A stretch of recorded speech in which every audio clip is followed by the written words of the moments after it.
नाजरीन, ये वीडियो हमारी एक तवील वीडियो का हिस्सा है। मुकम्मल वीडियो देखने के लिए नीचे डिस्क्रिप्शन में दिए गए लिंक को क्लिक करें। नाजरीन, अब हम हिंदुस्तान के मज़ाहिब की तरफ आते हैं, जिसमें सबसे पहला मजहब है हिंदू मत। हिंदू मत की कई मुकद्दस किताबें हैं। हम आपको भगवत गीता का एक इक्तबास सुनाएंगे।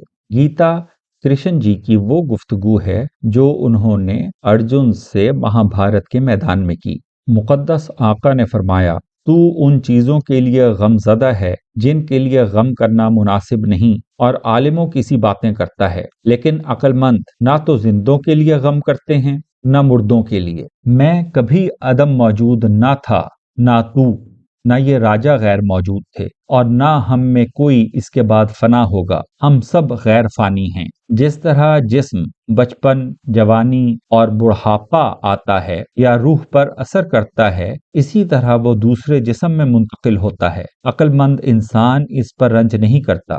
ए कुंती के बेटे, मादे का लम्स जिससे गर्मी, सर्दी, लज्जत व अलम पैदा होते हैं, ये आने जाने वाली गैर मुस्तकिल चीजें हैं। ए भारत, इन्हें इस्तकलाल से बर्दाश्त करो। जिस शख्स को ये बातें तकलीफ नहीं देती, जो दुख सुख में अपना तवाजुन कायम रखता है और मुस्तकिल मिजाज रहता है, वही गैर फानी होने का मुस्तहिक है। जो शख्स गैर हकीकी है, उसका वजूद ही नहीं, और जो हकीकी है वो कभी फना नहीं होती। जो लोग आरिफ हैं वही दोनों के अंदाजे से वाकिफ हैं। जिसने इन सब चीजों को फैलाया है, उस जात को लाफानी समझ। कोई भी उस जात लामुतनाही को फना नहीं कर सकता। ये जिस्म जो रूहों के घर हैं, फानी हैं। रूह गैर फानी और लामुतनाही है। इसलिए ए अर्जुन, लड़ो। जो इस रूह को फना करने वाली समझते हैं, वो जो इसको फना होने वाली समझते हैं, दोनों जाहिल हैं। इसलिए कि ना तो रूह कत्ल करती है और ना कत्ल हो सकती है। वो ना कभी पैदा होती है ना कभी मरती है। ना वो आलम वजूद में आकर फना होगी। वो गैर पैदाशुदा है, दायमी है, कदीम है और अजली है। जिस्म के कत्ल होने से वो कत्ल नहीं होती। ए पारत, भला वो शख्स जो रूह को लाफानी, दायमी, गैर पैदाशुदा और ना मरने वाली समझता हो, वो शख्स किसे कत्ल कर सकता है या कत्ल करा सकता है? जिस तरह कोई पुराना लिबास उतार कर नया लिबास पहनता है, इसी तरह जिस्म में रहने वाली यानी रूह पुराने जिस्मों को छोड़कर नए जिस्मों में दाखिल हो जाती है। ना हथियार उसे जख्मी कर सकते हैं, ना आग उसे जला सकती है, ना पानी उसे तर कर सकता है, ना हवाएं उसे खुश्क कर सकती हैं। वो ना काबिल कता, ना जलने वाली, ना खुश्को तर होने वाली शय है। वो दायमी है, हर जगह मौजूद है, मुस्तकिल है, गैर मुतहर्रिक है और कदीम है। ना हवास उसे महसूस कर सकते हैं, ना ख्याल उसका तसव्वुर कर सकता है।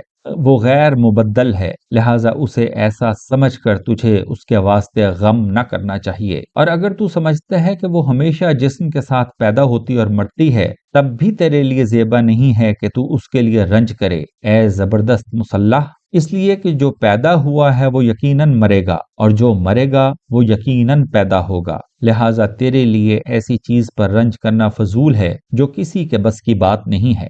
नाजरीन, हिंदू मत के बाद अब हम जैन मत की बात करते हैं। जैन मत भी दुनिया के कदीम तरीन मज़ाहिब में से है।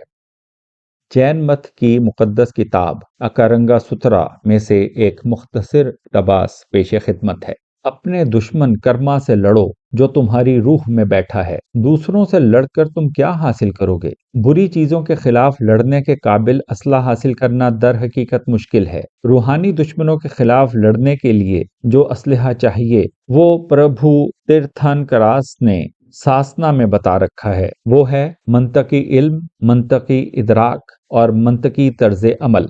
आला इखलाक के अफराद ने जो सबक सीखा है वो अदम तशद्दुद है। किसी जिंदा चीज को मारो ना नुकसान पहुंचाओ। हमें अदम तशद्दुद का असूल सीखना चाहिए और इस तरह तमाम जिंदा चीजों की बराबरी को महसूस करना चाहिए।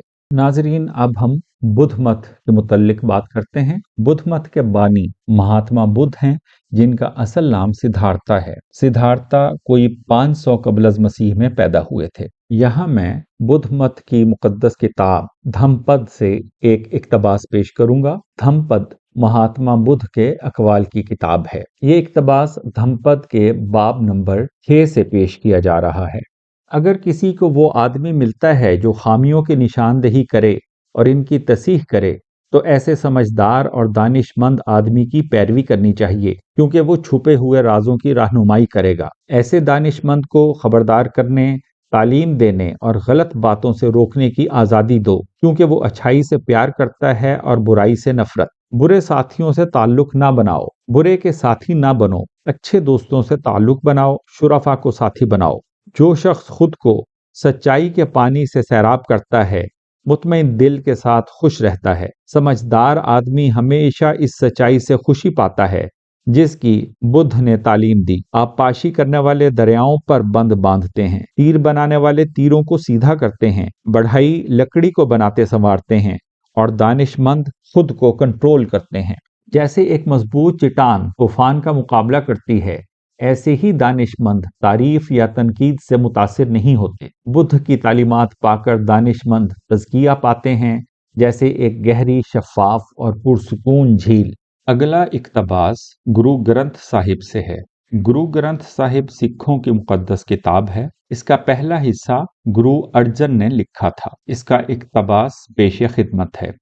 خدا ایک ہے، وہ بے نیاز ہے، اس کا کوئی دشمن نہیں، وہ ابدی ہے، وہ پیدا نہیں ہوا، وہ آپ سے آپ موجود ہے۔ اس کی پہچان خدا کا نام جپتے ہوئے گرو سے ہو سکتی ہے۔ یہ بات ابتدا سے سچ ہے اور ہمیشہ کے لیے ہے۔ یہ آج بھی سچ ہے۔ نانک کہتا ہے کہ یہ ہمیشہ کے لیے سچ ہے۔ غور و فکر سے کوئی خدا تک نہیں پہنچ سکتا، خواہ وہ ہمیشہ سوچتا رہے۔ مقدس کا عرفان خاموش رہ کر حاصل نہیں کیا جا سکتا، خواہ کبھی بات نہ کی جائے۔ ایک لالچی شخص کبھی مطمئن نہیں ہوتا، خواہ وہ ساری دنیا کی دولت حاصل کر لے۔ خدا کو پانے کے لیے قناعت ضروری ہے۔ مقدس کا عرفان پانے میں ذہانت کا کوئی کردار نہیں۔ سچائی تک کیسے پہنچا جائے، جھوٹ کے چہرے سے نقاب کیسے ہٹایا جائے۔ نانک کہتا ہے کہ ہر چیز خدا کی مہربانی سے ہوتی ہے۔ یہ بات تقدیری ہے۔